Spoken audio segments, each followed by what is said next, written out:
हम गढ़चिरौली सीमा पर हैं और ख़ासकर चूँकि चुनाव का जो इलाका है, चुनाव के मद्देनज़र तमाम इलाकों को सैनिटाइज़ किया जा रहा है और इसीलिए उन जंगलों में हैं जहाँ पर नक्सलियों की उपस्थिति हो सकती है। और इसीलिए देखिए तमाम ये जो CAF फोर्स है छत्तीसगढ़ की, वो इन जंगलों में जारी है और जहाँ पर स्पेशल टास्क फोर्स और दूसरे तमाम जो जवान हैं वो भी लगातार कॉम्बिंग ऑपरेशन चला रहे हैं। और ये एक पॉइंट है जहाँ पर कॉन्टैक्ट स्टेब्लिश किया गया है जो स्पेशल टास्क फोर्स थी और दूसरे सारे जवानों के साथ हम उनके साथ इन जंगलों में आए हैं।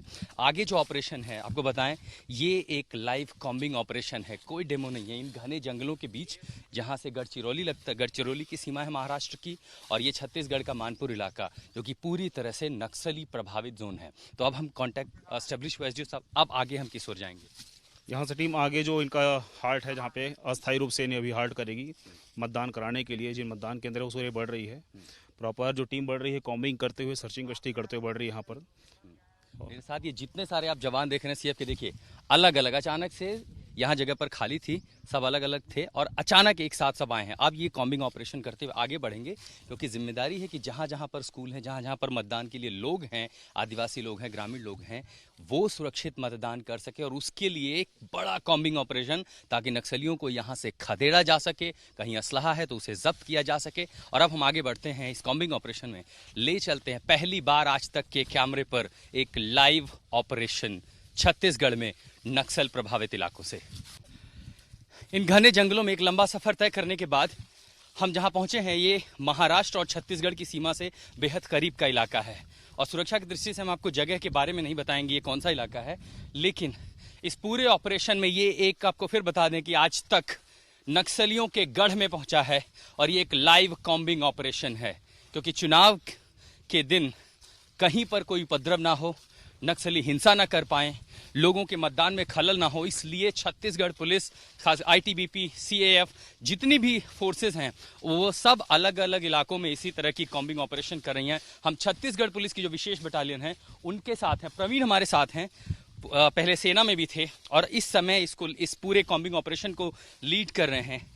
साधारण तौर पर आम शब्दों में अगर हम ये समझें कि कॉम्बिंग ऑपरेशन हम जो देख रहे हैं इसमें क्या होता है? लगातार सर्चिंग करके हम अपने जहाँ पे हमारा पोलिंग बूथ है वहाँ पर पहुँचेंगे और फिर पोलिंग बूथ में रहते हुए लगातार वहाँ पे सर्चिंग करते रहेंगे जब तक कि हमारा चुनाव जो है ख़त्म नहीं हो जाता पूरी तरह से। इस कॉम्बिंग ऑपरेशन में कितनी संभावना है कि यहाँ जो एक्सट्रीमिस्ट हैं, नक्सल्स हैं, उनके साथ कन्फ्रंटेशन हो जाए, उनके साथ क्लोज काउंटर हो जाए? क्लोज काउंटर होने की संभावना बहुत कम रहती है क्योंकि वो जैसे ही उनको फौज का थोड़ा सा भी अंदाजा होता है वो भाग जाते हैं और दूर से ही फायर करके, और एक आधा आदमी वो लोग बाहर काफ़ी दूर में रखते हैं और उसके बाद फिर बाकी आदमी जो है काफ़ी दूर में रहते हैं और उसके बाद एक आदमी फायर करके और लगातार वो भाग जाते हैं। और हम जिन इलाकों में, कितनी संभावना है कि नक्सल इस इलाके में मौजूद हों और अपनी सक्रियता दिखाने की कोशिश करें? ये काफ़ी घोर नक्सल प्रभावित क्षेत्र है, यहाँ से निकलना जो है इतना आसान नहीं है। अभी हम लोग भी कम से कम काफ़ी संख्या में हैं जो यहाँ से निकल रहे हैं और सर्चिंग करते हुए आगे जा रहे हैं। माइनिंग का खतरा कितना ज़्यादा होता है? ID का खतरा कितना ज़्यादा होता है? ID का भी खतरा यहाँ पे आजकल, पहले तो नहीं लगाते थे लेकिन अभी आजकल कंटिन्यू ID जो है लगाते जा रहे हैं, रोड के किनारे लगा दे रहे हैं, जंगलों के बीच में लगा दे रहे हैं और रिमोट ID भी ब्लास्ट कर दे रहे हैं बीच बीच में। जब एक तरफ वर्दी हो, एक तरफ जिम्मेदारी हो और दूसरी तरफ नक्सलियों का खतरा हो, ID हो, इसमें फर्ज आपको कितनी हिम्मत देता है कि जो डर को आप पीछे छोड़ पाते हैं? एक बार वर्दी पहनने के बाद डर कोसों दूर होता है, डर से आदमी लड़ता जाता है, कंटिन्यू लड़ता जाता है, चलता जाता है। इस वर्दी पहनने के बाद कभी भी डर नहीं लगता है। और ये हौसला है कि मेरे पीछे देखिए तमाम सारे जवान हैं, भारी तादाद में फोर्स है। और कॉम्बिंग ऑपरेशन दरअसल होता कैसे इन जंगलों में, और आपको फिर बताएं कि ये एक लाइव कॉम्बिंग ऑपरेशन है, कोई मॉक ड्रिल नहीं है। हम उन जंगलों में हैं जहां नक्सलियों का खतरा है और इसीलिए उस खतरे से निपटने के लिए जो व्यवस्था पूरी तरह होती है। ये क्या ले जा रहे हैं सर? ये मोटर है, इससे क्या, इसका क्या इस्तेमाल होता है? बम गिराता है इससे। ठीक है, तो जो कहीं पर अगर बारूद होगा, कहीं पर ID बिछाई हो, तो इस तरह के हथियारों का, इस तरह की जो मशीन है, तकनीक है, इसका इस्तेमाल किया जाता है। तो हथियारों के साथ, सारी सामग्री के साथ जो भी सुरक्षा के उपाय हैं उनको लेकर के ऐसे ही विशेष दस्ता, चाहे STF का हो या अलग अलग फोर्स हो, जंगल में देखिए ये पूरा बीहड़ कहें, इसे जंगल का बीहड़ कहें, इतना घना है। पतझड़ का मौसम है, सोचिए अगर पतझड़ ना हो, बारिश का मौसम होता है, नमी होती है, तब यहाँ ये जंगल इतना घना होगा कि विजिबिलिटी 50 मीटर भी नहीं होगी। इन जंगलों को पार करके हम एक खुले इलाके में निकले हैं और ऐसी जगह होती है जहां नक्सली हमेशा घात लगाकर बैठते हैं, किनारे के इलाकों में, क्योंकि जैसे ही फोर्स इन इलाकों में पहुंचेगी यहाँ कवर नहीं होता। कितना मुश्किल होता है ऐसी जगहों पर ऑपरेशन?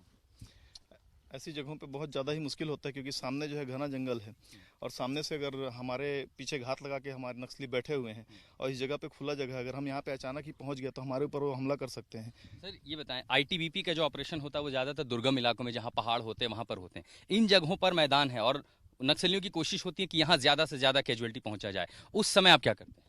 सबसे बड़ी बात ऐसे खुले एरिया में होती है विजिबिलिटी। दूर तक विजिबिलिटी होने के कारण हमारी स्ट्रेटेजी रहती है, सबसे पहले अपने बीच में गैप हम ज़्यादा बढ़ा देते हैं। गैप बढ़ाने की वजह से जवान कवर कर पाता है अपने साथी को, और साथ ही फायर जिस किस्म का नक्सलियों की तरफ से किया जाता है या आईडी अटैक किया जाता है, उस हिसाब से उनकी स्ट्रेंथ का और उनके वेपन्स का अंदाज़ा लगाया जाता है। वेपन प्रोफाइल हमें ऑलरेडी पता होता है, एक दलम के पास क्या वेपन प्रोफाइल होता है।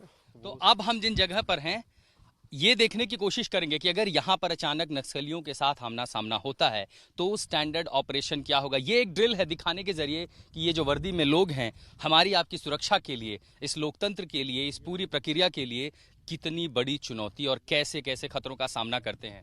हम इन मैदानी इलाकों में हैं और ये दिखाने की कोशिश करेंगे कि अगर अचानक इस फोर्स को ये पता चले कि यहाँ नक्सलियों का मूवमेंट है या वो आमने सामने हैं, तब उस स्थिति में क्या होगा। सर स्थिति में जैसे ही हमको नक्सलियों का मूवमेंट का पता चलता है कि सामने नक्सलियों का मूवमेंट है, तो सबसे पहले हम अपना पोजीशन जाहिर लेते हैं। जैसे पोजीशन लेकर अपने पोजीशन पे हम लोग सबसे पहले पोजीशन पे अलर्ट हो जाते हैं और उसके बाद अंदाजा लगाते हैं कि उनकी संख्या कितनी है। और मैं आपको दिखाऊं, देखिए अगर ये मान के चलें कि इस समय नक्सलियों के साथ यहाँ पर वो आमने सामने कहीं उनकी पोजीशन, ये देखिए दूर दराज जितने भी हैं मेरे पीछे, जिसमें आईटीबीपी के जवान हैं, छत्तीसगढ़ पुलिस के भी जवान हैं, हर किसी ने पोजीशन ले ली है। कैमोफ्लाज इसलिए पहना जाता है ताकि जंगल में वो आवरण पता ना चले, वो उसके बीच में मिक्स हो जाएं। और ये देखिए ऐसे जमीन पर लेटकर पोजीशन ली गई है ताकि उन पर नजर रखी जा सके, उन पर निगाह रखी जा सके, और साथ ही अगर वो हरकत में हैं तो हर नक्सली को धर दबोचा जा सके। ये एक स्टैंडर्ड प्रोसीजर दिखाने की कोशिश है कि आखिर ये जितने जवान हैं, आइए सर आगे बढ़ते हैं, कि कितनी मुश्किल है जिंदगी में जब आप ये सोचते हैं कि इस इलाके में, और मैं आपको बताऊं इस समय तापमान भी 41 से 42 डिग्री है। ऐसी भीषण गर्मी में कितनी दिक्कतें होती हैं? दिक्कतें तो होती हैं, लेकिन हमारी ड्यूटी है, जिम्मेदारी का भाव है, जिम्मेवारी है, तो हम खुश हैं अपनी ड्यूटी से बहुत। मेरा एक जवान बहुत खुश है यहाँ पे। ये देश के लिए जज्बा है, वो जज्बा न मौसम देखता है, न दुर्गम परिस्थितियां देखता है, न मुश्किलें देखता है। इसीलिए हम यहाँ पर आए हैं छत्तीसगढ़ के इन घने जंगलों में इस गर्मी में, ये दिखाने के लिए कि चुनाव लोकतंत्र के सबसे बड़े पर्व के लिए हमारे जो सेना के लोग हैं, अर्धसैनिक बल हैं, जो पुलिस हैं, वो किस तरह की परिस्थितियों से जूझते हैं। छत्तीसगढ़ महाराष्ट्र की सीमा पर संजय कुमार के साथ में आशुतोष मिश्रा, आज तक। सबसे पहले उनको सिलेंडर करने के लिए बोलते हैं, फायरिंग बंद करने के लिए, और सिलेंडर करने के लिए बोलते हैं कि आप लोग सिलेंडर कर दो, क्योंकि पुलिस चारों तरफ से है और आप लोग सिलेंडर करेंगे तो आप लोग को यहाँ पे नौकरियाँ दी जाएंगी और आप लोग के जितने भी हित के काम है वो किए जाएंगे। अगर वो सरेंडर नहीं करते, आप पर फायरिंग करते हैं, तब कंटिन्यू फायरिंग अगर करते रहते हैं और सिलेंडर नहीं करते हैं तो फिर फायरिंग का जवाब फायरिंग से देना पड़ता है।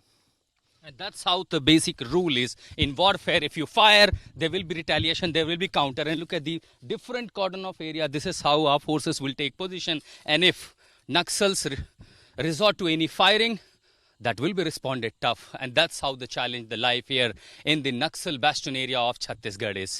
Here at Maharashtra border in Chhattisgarh, with Sanjay Kumar, this is Ashutosh Mishra for India Today.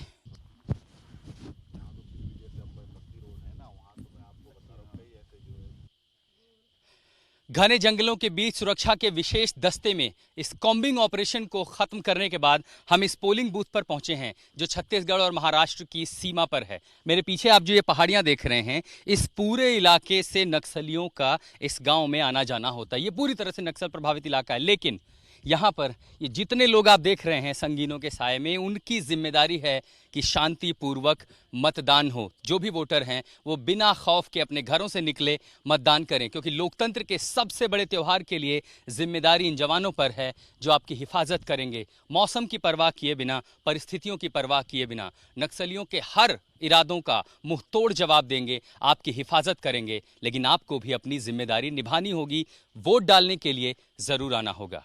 Chhattisgarh Maharashtra की सीमा पर मैं संजय कुमार के साथ आशुतोष मिश्रा, आज तक।